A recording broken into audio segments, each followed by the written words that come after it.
So hi everybody, so thank you so much. This is just an added on video just to start off my next part. So yes, welcome back to Cabin Crew Life part 1.2. So this is where I explain everything that happened to me within the Emirates application. Alright, so yeah, I realized I didn't have an introduction for this video, so here it is. Basically, I joined Super Pacific in 2008, so I started flying around May, and then around August in 2009 I applied for Emirates, and by March 2010 I was already flying for Emirates.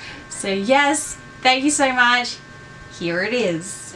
2 years later, I'm 20, my birthday is on October 26th. Emirates started hiring in September or August. So I was like, oh, okay, I'm still 20, but what the, right? So I just apply, it's fine. And then they accepted my application. I applied online. I think it's Emirates careers.com. Something like that, but I'll put it in the video. So that's where you always apply until this day. When you apply online, you get this number, and then they ask for that number when you get to IPAMS. And then I remember not knowing what I was going through. You'd think I'd learn, but the only reason why I applied for Emirates is because it was my dad's top 3 airlines. It was Emirates, Singapore Airlines, and Qatar. He would always say that he loved Emirates' personality, and when they started hiring, that was like, okay, this is it, I'm going for it. They did the same thing at Super Pacific, wherein there was this person that would scan you as if he was a robot, but he was just looking at you physically, and he would tell you like, maybe you need to fix the scar, maybe you just to do this. And to be honest, I'm still confused up to this day on what that person was talking about, because he told me that I can't see it, but he said that I had a chickenpox scar on my forehead. So I'm just like, okay.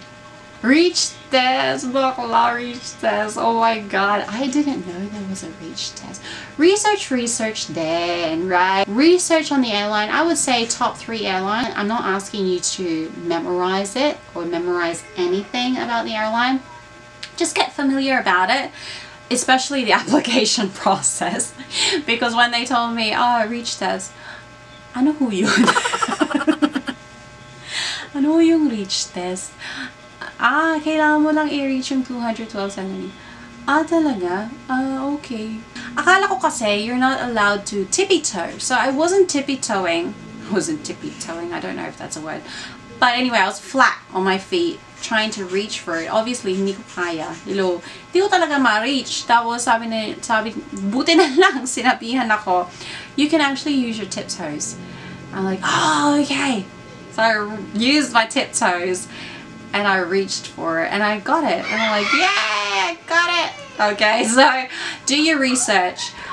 It could be about the history of the airline, how they started, maybe probably the aircrafts that they're using, so that you know in advance what aircrafts you might fly on. The CEO, the owner, important stuff. Will they be asking these questions? Absolutely not. However, it would add to your confidence. At least in your mind and in your soul, you're confident that you know what you're talking about. Kasi baka alam mo yun, yung daldal ka ng daldal tapos walang sense yung mga sinasabi mo. Ganon lang yun. Also learn from these videos that my fellow cabin crew vloggers are uploading. Learn from situations. Learn from experiences of others. We didn't have this back in the day, so that's probably why they were very lenient. They were very understanding. But nowadays, I don't think they would be as understanding as they were before, because now they could easily just tell you, you don't have YouTube, or you haven't been researching. Initial interview, nothing drastic. They just ask you about situations. Like for me, my initial interview, they asked me, since I already have experience with Super Pacific, my question was, has there ever been a situation wherein you were on board and colleagues or your fellow cabin crew had a misunderstanding wherein they started fighting on board.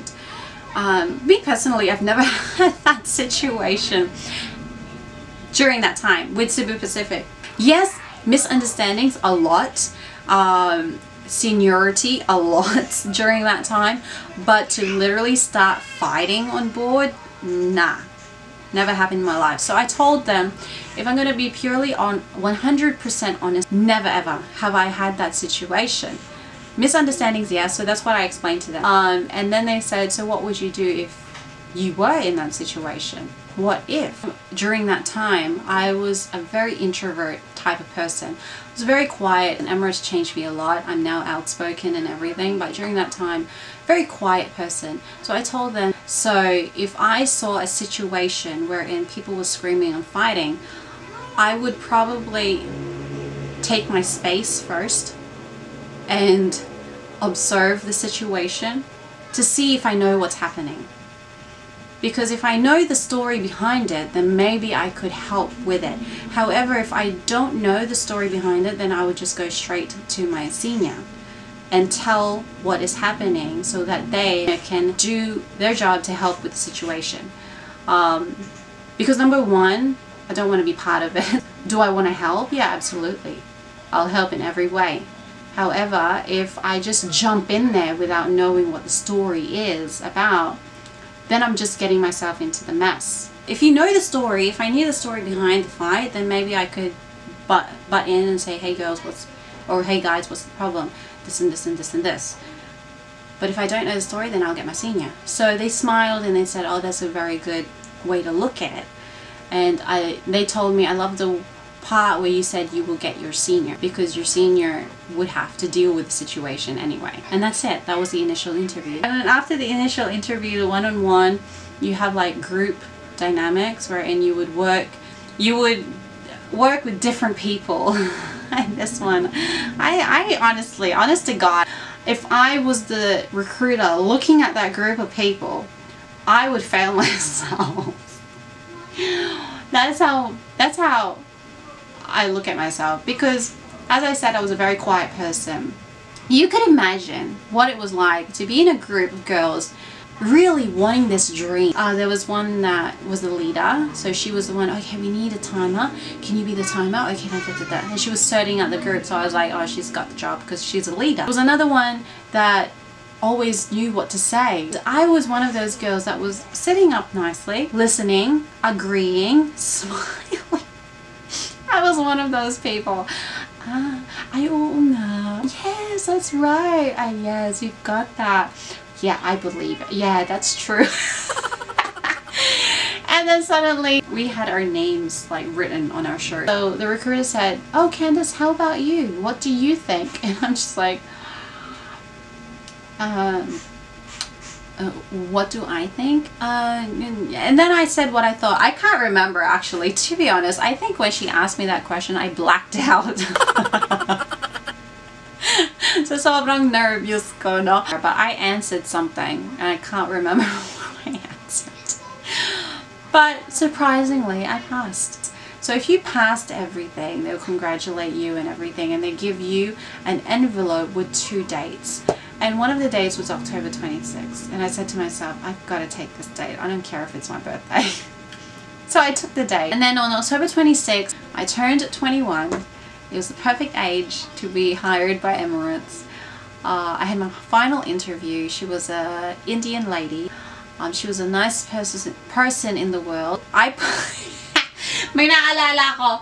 Hindi kasi, may kasabihan kasi, you know, in order for you to not feel nervous or not be shaking in your boots, you gotta put like 1 peso in your shoe. They say that it sucks the nervousness out of you, but what the heck, I didn't believe in it, but what the heck, I did it anyway. And then surprisingly, I was very calm during the interview. And to my calmness, I actually showed it to the interviewer, to the recruiter, and she started laughing. And I said, hey, we gotta do what we gotta do.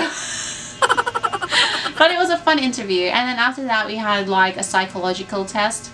you know, the patterns and everything. And we also had a personality test. We also did an English exam. English exam is like basic English. Like choose which sentence is the proper sentence. Like David's dad jumping over the fence yesterday, or David's dad jumped over the fence yesterday. That's what the English exam was all about. And there was actually math as well, but it's like simple math, addition, subtraction. I don't know why, but yes, you have duty free on board, so that's probably why, because they want you to do your math properly. So yeah, that's about it with the two companies, Cebu Pacific Application and Emirates Application. With Cebu Pacific, it was like quick. The interview was within 1 day, finished, and then they called me after a month. With Emirates, it was a bit longer, the recruitment in August, and then my final interview was in October, so 2 months later. And then they contacted me January, so 3 months after my final interview. I honestly thought I didn't make it, and then suddenly I see this email. They contacted me January 20 something, and they wanted me to fly straight to Dubai in first week of Feb, and I said, we don't do that here. We have a grace period. I don't know, but yeah, 30 days. So I flew to Dubai first week of March. I was in Dubai for training, and that goes on to part 2 of this series of Cabin Crew Live. So if you want to carry on with this series of knowing what actually happens throughout these stages, hit that subscribe button. Thank you so much for your time. It's been Visayan Australiana, and it's great seeing you guys again. I love it when I do vlogs like this. Share it with your friends and family, those that would love to hear this information, and wait for my next video. And this is Visayan Australiana, your friendly flight attendant, ex-flight attendant. Peace out.